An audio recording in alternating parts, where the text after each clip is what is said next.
आज के वीडियो का विश्लेषण क्या होगा। देखो, आज हम एसबीआई के एक नए फंड के बारे में बात करेंगे। एक नया फंड जो काफ़ी एग्रेसिव इन्वेस्टर के लिए है। यहाँ पे पैसा भी काफ़ी ज़्यादा बनेगा। लेकिन देखो, सिर्फ पैसा बनने से नहीं होता है, हमें ये भी देखना पड़ेगा कि कैसे इन्वेस्टर के लिए सूटेबल है, ऐसे फंड्स में स्ट्रैटेजी क्या होता है और क्या आपको ऐसे फंड्स में इन्वेस्ट करना चाहिए नहीं करना चाहिए। मैं किस फंड की बात कर रहा हूँ? मैं SBI Nifty 200 momentum 30 index fund के बारे में बात कर रहा हूँ। देखो, ये फंड जो है 23 जून से लेके 3 जुलाई तक ओपन रहेगा और जो बेसिक डिटेल्स है उसके बारे में मैं विश्लेषण नहीं लेके आया हूँ, वो आप कहीं से भी गैदर कर सकते हो। आज जो इस वीडियो में विश्लेषण होगा इस एनएफओ के बारे में होगा कि वाकई में ये आपके लिए सूटेबल है या नहीं है।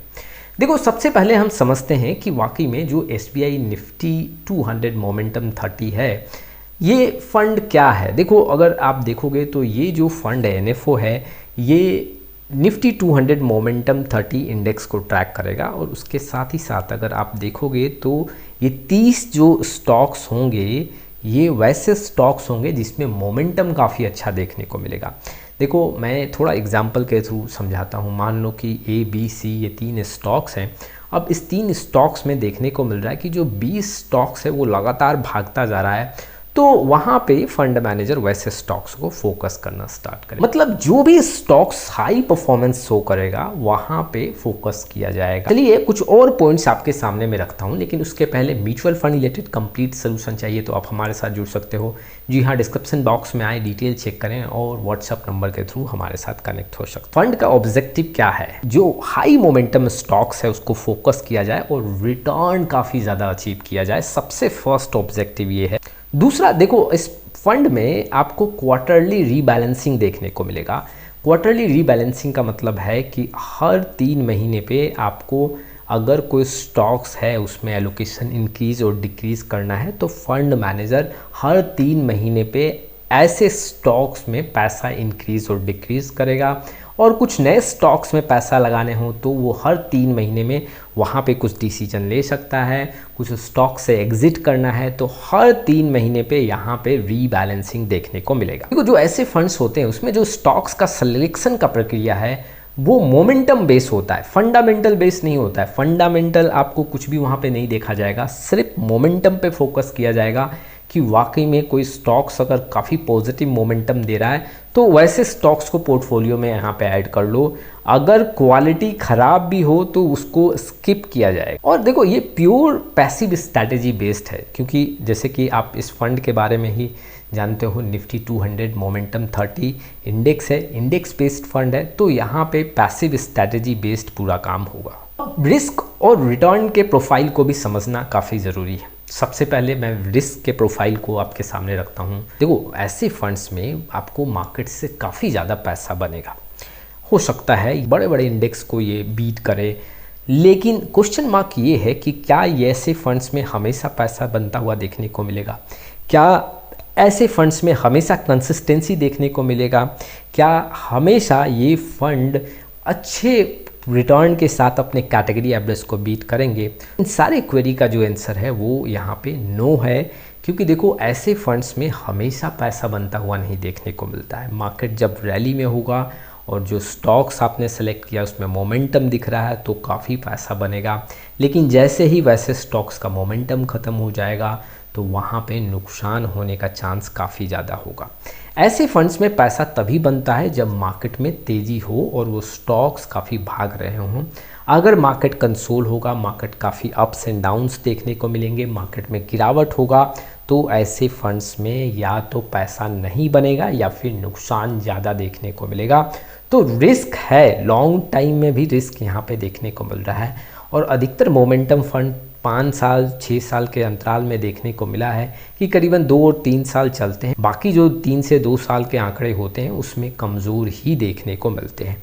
तो अगर आप हाई रिस्क ले सकते हो तो ये फंड आपके लिए सूटेबल है।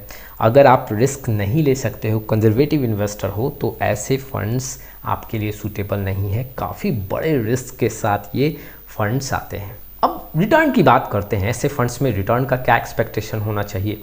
सबसे पहले मैं इससे मिलते जुलते जो कुछ फंड्स हैं उनका आंकड़ा रखता हूँ, फिर मैं अपना व्यू दूंगा कि ऐसे फंड्स में क्या रिटर्न हो सकते हैं। देखो अगर देखा जाए तो ICICI prudential Nifty 200 momentum 30 index fund है। यहाँ पे एक साल का जो रिटर्न है वो 12 से 13% का नेगेटिव रिटर्न है। 3 साल का अगर मैं यहाँ पे डेटा देखूँ तो 26 से 27% का रोलिंग रिटर्न दिख रहा है। एक्सपेंस रेशियो की बात करूँ तो 0.37, यहाँ पे आंकड़े जो हैं आप देख सकते हो। ठीक अगर मैं यूटीआई निफ्टी 200 मोमेंटम 30 इंडेक्स की बात करूँ तो यहाँ पे एक साल में करीबन 10 से 11% का नेगेटिव रिटर्न है। 3 साल में अगर हम देखें तो 24 से 25% का पॉजिटिव रिटर्न है। एक्सपेंस रेशियो यहाँ पे 0.92% है। HDFC Nifty 200 momentum 30 index fund की बात करूँ तो एक साल में करीबन 10 से यहाँ पे 11% का नुकसान है। 3 साल में 11 से 12% का पॉजिटिव रिटर्न है। एक्सपेंस रेशियो 0.40% के हिसाब से देखने को मिल रहा है। Motilal Oswal Nifty 200 momentum 30 index fund की बात करूँ तो यहाँ भी 10 से 11% का नेगेटिव रिटर्न है। 3 साल में यहाँ पे 11 से 12% का पॉजिटिव रिटर्न है। खर्चे के मामले में 0.32% का यहाँ पे खर्चा देखने को मिल रहा है।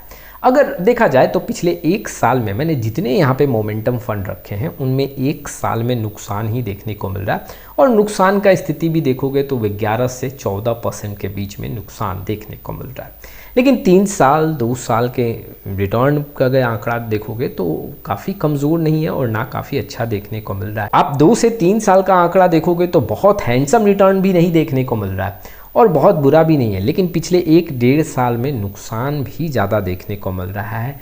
मार्केट ने यहाँ पैसा बना के नहीं दिया। अगर वहीं पे लार्ज कैप इंडेक्स का आंकड़ा देखोगे तो पिछले 1 साल में पॉजिटिव है, लेकिन ऐसे मोमेंटम फंड में नुकसान देखने को मिल रहा है। तो इस पॉइंट को आपको समझना पड़ेगा। मार्केट में थोड़ा सा भी गिरावट होगा, मार्केट थोड़ा सा यहाँ पे कंसोल करेगा तो ऐसे फंड्स में पैसा नहीं बनेगा। और जो स्थिति अभी आप पिछले 1 साल में ऐसे फंड्स के डेटा में देख रहे हो, आने वाले 1 साल 1.5 साल का आंकड़ा और नेगेटिव हो सकता है। पैसा कब बनेगा? जब मोमेंटम होगा। पैसा कब बनेगा? जब मार्केट में पॉजिटिव आंकड़े जुड़ने स्टार्ट होंगे, और वो भी काफ़ी तेज़ी से जुड़ने स्टार्ट होंगे, तब जाके पैसा बनेगा। मार्केट में पॉजिटिव आंकड़े जुड़ेंगे लेकिन धीरे धीरे जुड़ेंगे, मोमेंटम नहीं देखने को मिलेगा तो भी पैसा वहाँ पे ना के बराबर बनता हुआ देखने को मिलेगा। तो रिटर्न के मामले में देखो आपको ये सोचना पड़ेगा, अगर आप लॉन्ग टाइम के लिए यहाँ पे इन्वेस्टमेंट करते हो तो आपको यहाँ पे एक सही एलोकेशन के साथ फोकस करना चाहिए। अगर आप शॉर्ट ड्यूरेशन के लिए कुछ एक्सपेक्ट कर रहे हो तो ऐसे फंड से दूरी बना के रखना चाहिए। साथ ही साथ अगर आप हाई रिस्क ले सकते हो तभी ऐसे फंड्स को फोकस करो। ऐसा नहीं है कि बस हमें रिटर्न अचीव करना है और हमने लगा दिया, ये गलत डिसीजन होगा। और लमसम भी बहुत बड़े अमाउंट यहाँ पे इन्वेस्ट नहीं करने। अधिकतर इन्वेस्टर फंस जाते हैं किसी सेक्टर और थीमेटिक्स फंड में या मोमेंटम फंड में पैसा लगा के। वो सोचते हैं कि चलो 1 साल में तो पैसा काफ़ी ज़्यादा बन जाएगा, लेकिन 1 साल में काफ़ी ज़्यादा मायूस भी फेस करना पड़ता है। तो इसीलिए आपको बहुत बड़े लमसम अमाउंट के साथ यहाँ पे नहीं जाना है। लेकिन ऑलरेडी अगर आपका पोर्टफोलियो परफेक्ट है तो मैं यहाँ पे एडवाइज़ नहीं करूँगा कि एक नए फंड के साथ आपको कंटिन्यू करना चाहिए या एक नए फंड में पार्टिसिपेट करना चाहिए। काफ़ी रिस्की फंड है और अपने पोर्टफोलियो में कोई सेक्टर फंड या फिर कोई मोमेंटम फंड, कोई थीमेटिक्स फंड रखे हो तो ऐसे फंड्स को फोकस नहीं करना चाहिए। और ये भी कोई ज़रूरी नहीं है कि आपके पोर्टफोलियो में कोई मोमेंटम फंड हो ही हो। आप एक pure small cap, mid cap, large cap, flexi cap और मल्टी कैप के कंट्रीब्यूशन से भी अपने पोर्टफोलियो को परफेक्ट बना सकते हो। ज़रूरी नहीं है कि आपके म्यूचुअल फंड काफ़ी अच्छे ज़्यादा पैसा बना के दे। ज़रूरी ये है कि आपका म्यूचुअल फंड हमेशा एक कंसिस्टेंसी मेंटेन करे और कैटेगरी एवरेज के ऊपर या आसपास रिटर्न बना के दे। तो ये कुछ इन्फॉर्मेशंस थे जो इन्वेस्टर के लिए काफ़ी इंपॉर्टेंट थे। इस वीडियो के माध्यम से अब आप डिसीजन ले सकते हो कि SBI जो निफ्टी 200 मोमेंटम 30 इंडेक्स फंड है, इसके लिए आपको क्या डिसीजन लेना चाहिए। आज के लिए बस इतना ही, फिर मिलेंगे एक नए वीडियो के साथ। तब तक के लिए जय हिंद, जय भारत।